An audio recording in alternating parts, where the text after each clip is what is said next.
Hello, ici Johan Yanting, bienvenue. Ici on va parler de marketing, de business, à savoir pourquoi beaucoup de marketeurs vous racontent des conneries et surtout comment vraiment faire décoller votre business. Qu'est-ce qui en marketing va vraiment faire décoller votre activité, va vous faire progresser. Je vais revenir sur un truc, c'est qu'il y a toujours des modes de dire le blogging est mort, le blog c'est mort, l'email marketing est mort, la pub Facebook c'est mort. Il y a toujours les trucs qui meurent, il y a toujours les trucs qui arrivent.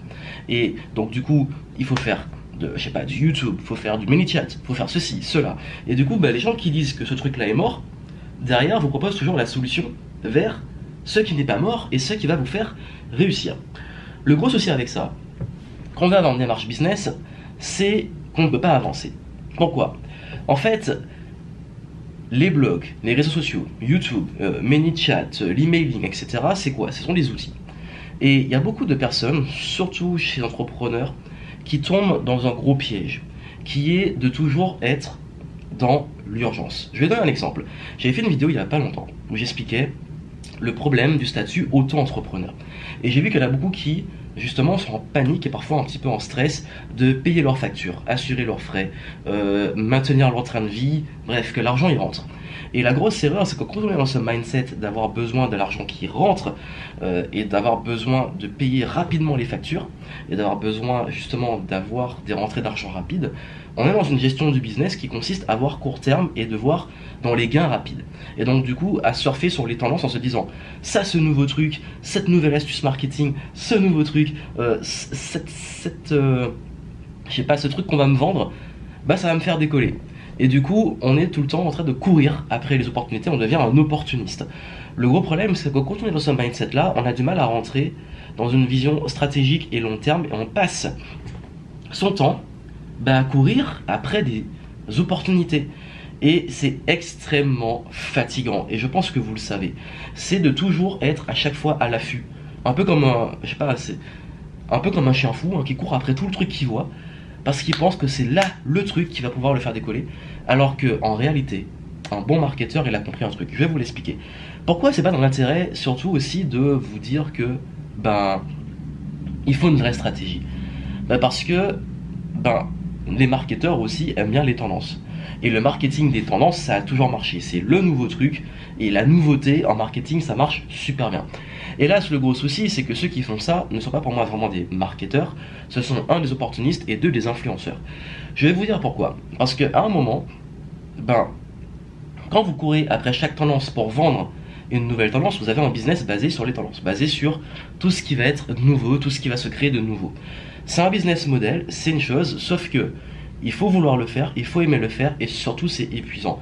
Mais vous, de votre côté, si vous avez envie de créer un business solide qui vous rend serein et que vous vous dites sur le long terme, j'ai une vision long terme et je ne suis pas toujours en train de courir après les tendances, à un moment, il faut vous poser, il faut vous dire comment je peux faire un truc intemporel qui va durer sur le long terme et comment je pourrai m'adapter.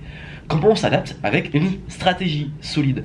Un bon marketeur, c'est quelqu'un qui a pas juste une stratégie qui est basée que sur des outils et des tendances, il a une vision plus long terme. Il maîtrise deux trucs. Juste avant de vous dire qu'est-ce qu'il maîtrise, pour moi, les gens qui vendent du rêve et des tendances et des nouveaux trucs à chaque fois qu'il y a un truc qui sort, le vendent, pour moi, c'est pas des marketeurs, c'est des influenceurs. Comme je l'ai dit, j'ai essayé à un moment, comme je suis un marketeur moi-même, je teste des trucs. Et à un moment, j'ai essayé ce genre de marketing un peu plus basé sur vendre du rêve, un peu plus agressif, etc. Et j'ai attiré 3 réactions principales. C'est-à-dire que j'ai commencé à vraiment vendre du rêve et à montrer des revenus, à montrer des résultats, etc. pour attiser l'envie. Et il s'est passé plusieurs choses. La première, c'est que j'ai eu des gens qui étaient dans la haine, de dire ouais, c'est indécent d'avoir ces résultats, tu devrais pas montrer ça, etc. J'ai eu des gens, deuxième cas, qui étaient dans le mode oui, c'est fake, c'est pas vrai, c'est faux, et il fallait absolument justifier tout et rien. Et troisième réaction, des personnes hyper opportunistes, oh, comment tu fais, demande la méthode, c'est quoi le truc, à pas du gain et à fond. Et je vais vous dire honnêtement, j'ai pas envie de bosser avec ces 3 catégories de personnes. Et puis oui, il y a une 4e catégorie qui est ceux qui vont dire wow, trop bien, bravo, super, c'est bien pour l'ego, mais bon, on n'avance pas avec ça. Et du coup, pour se faire mousser, c'est aussi ça peut être faut ça pour la gloire, mais je sais pas. Mais à un moment, en fait, je me suis rendu compte que j'avais rien de solide. J'avais soit des réactions très négatives, soit je devais tout le temps me justifier, soit j'avais des gens qui étaient là juste par opportunisme et donc pas des gens fidèles. Et là, je me suis dit, bon, il serait peut-être temps d'avoir un truc sur le long terme. Et de construire un truc vraiment solide qui va me durer, qui sera prédictible, etc. pour le long terme. Et du coup, j'ai commencé à penser en termes de stratégie et me dire, et c'est pour ça que je vous dis qu'un bon marketeur, il comprend un truc, c'est deux choses. La première, c'est la psychologie humaine. Et oui, la première chose, c'est la psychologie humaine. La psychologie humaine ne changera jamais. Justement, les influenceurs ont compris ça. Les influenceurs, ils jouent sur la preuve sociale, sur l'effet de masse, sur la nouveauté, wow, l'effet wow, etc. C'est de l'influence. Et ça a toujours fonctionné, ça fonctionnera toujours. C'est un des leviers. Hélas, quand vous comprenez pas que la psychologie, vous devez la maîtriser, vous courez après les tendances. Parce que quand vous dites de l'emailing, du ManyChat, du YouTube, du blogging, etc., si vous ne maîtrisez pas ce qu'on appelle par exemple le copywriting, l'art d'écrire des textes qui vendent et donc qui sont liés à la psychologie humaine, ou même le storytelling, garder l'attention, etc., vous pouvez faire des articles de blog, des vidéos, vous pouvez faire tout ce que vous voulez.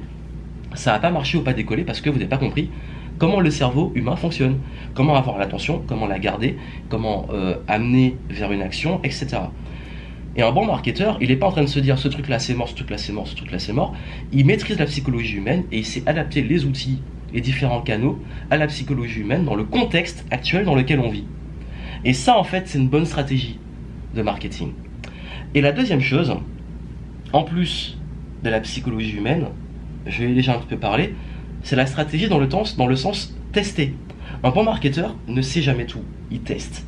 Parce que vous avez plein d'outils et plein de nouvelles tendances justement, mais peut-être que pour vous ça va pas marcher alors que pour d'autres ça fonctionne. Ou alors peut-être qu'une approche sera pas bonne alors qu'une autre fonctionne.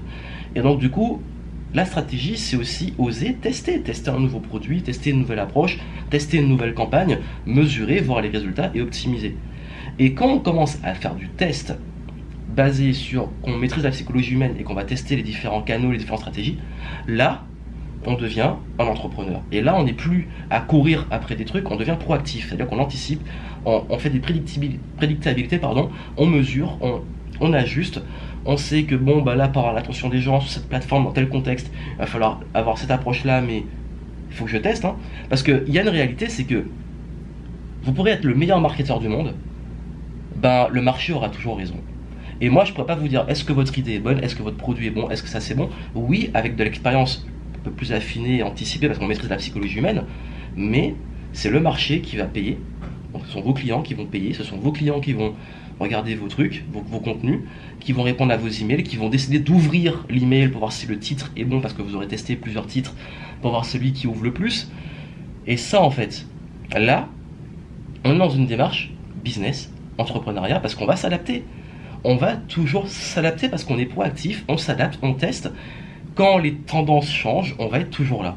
On va pas être dépendant, parce que la pire chose à faire, c'est vous dire, je prends un exemple, vous dire, ok, Instagram, c'est le truc à la mode, et en plus c'est le cas en ce moment où je fais la vidéo, c'est le truc et je vais mettre à fond sur Instagram pour développer mon business. Et puis un jour l'algorithme il change et vous n'arrivez plus à toucher les gens sur Instagram, ou alors ça marche plus aussi bien, donc le truc il change. Vous faites quoi? Vous avez basé toute votre stratégie sur Instagram. Maintenant, comment vous allez toucher les gens? C'est pour ça que je vous dis, quand vous maîtrisez la psychologie, quand vous maîtrisez même le marketing, la stratégie, peu importe le canal, Instagram, YouTube, Facebook, les blogs, etc., vous allez vous adapter. Et vous allez être un fin stratège qui va utiliser ce canal de façon stratégique, justement, pour développer votre entreprise qui sera basée sur des leviers solides et sur le long terme. Et moi, c'est l'approche que j'ai pour moi du business, c'est que un bon entrepreneur, pour moi, un bon marketeur aussi, c'est quelqu'un qui a une vision long terme et qui a une vision aussi stratège, qui n'est pas là en train de courir à court terme pour payer ses factures. Il se dit, moi, je veux un truc qui tourne bien sur le long terme, donc enlever un petit peu les œillères, le truc, la tête dans le guidon, sortir la tête du guidon, sortir de cette vision court terme, de cette urgence court terme, et se dire, là je me pose, que beaucoup disent j'ai pas le temps de me poser, en même temps vous aurez jamais le temps de vous poser si vous ne posez pas. La créativité c'est un gain de temps.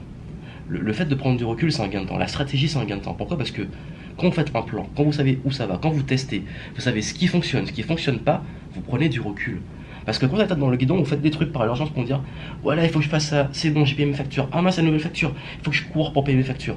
Et vous finissez pas, et voilà, tête dans le guidon, ça finit jamais. Un petit peu de recul, ok, ça marche pas, ça je teste ça, Et surtout, bah, je comprends que le cerveau humain ne change pas et que j'ai pas à courir après 10 000 nouveaux trucs pour pouvoir maintenir mon business. Et là, en fait, ce que les marketeurs ne vont pas vous dire, c'est que ben, ils n'ont pas forcément l'humilité de vous dire que c'est pas forcément eux qui ont la méthode miracle pour vous faire décoller et qu'un bon marketeur, en tout cas les gens avec qui j'ai bossé et même moi ma stratégie marketing, c'est de tester. Un bon marketeur, il va tester, il va se dire bon, par rapport à votre business, ça c'est peut-être le mieux, mais il va vous faire vous poser des questions, il va tester, il va mesurer, il va voir ce qui marche et petit à petit, il va vous créer une stratégie qui est bonne. Il va pas vous dire ça c'est le truc que tu dois faire, fais-le, va au bout et ça a marché, tu vas décoller. Je te vends la méthode pour vivre de Instagram ou vivre de YouTube, vas-y.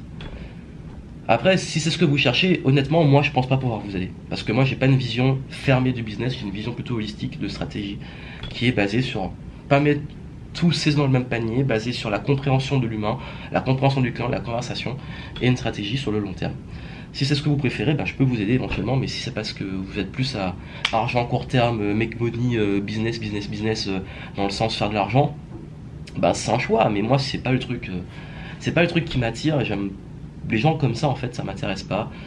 Je reçois tellement de messages, ouais, est-ce que le dropshipping, comment gagner de l'argent rapidement, etc. Bon, bah, ça m'intéresse pas. Voilà, je vous le dis. Et j'ai plus une vision vraiment, ouais, entrepreneuriat, créer un empire en fait, créer un truc solide sur le long terme. Voilà ce que je voulais vous dire. Comme je voulais vous dire, les marketeurs ne vous diront pas que ils ne savent pas tout, ils vous diront pas qu'ils ne peuvent pas forcément avoir des clés miracles, et quand le marketing c'est un ensemble. C'est de la stratégie, c'est de la psychologie, c'est du test, c'est des outils à tester, c'est trouver ce qui est bon pour vous. Et ça demande du temps. Et si vous devez vous former en marketing, la première chose à faire, formez-vous sur la psychologie et l'influence. Et là, quels que soient les outils et les tendances, vous allez maîtriser les choses. À très bientôt.